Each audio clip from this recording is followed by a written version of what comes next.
বড় বাটপারিটা আপনি কেমনে করলেন? এই যে 300 টাকার হরেন আপনি 6000 টাকা বেচে লাইলেন, এটা কোনো কাম করলেন? এই লোকটার একটু ডিসকাউন্ট দিতে পারতেন। যদি অরিজিনাল মালটা দিতেন তারপরেও তো 1000 টাকা লাভ হইতো।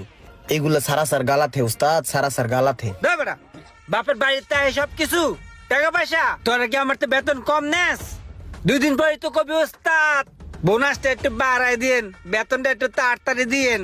ওই বেতনটাকে আমি আমার বাবার বাড়ির দাদার জমি বেচাই না দিমু, হ্যাঁ? নাকি হ্যাঁ 2 টাকা ধান্দা ফিকির করে দিমু?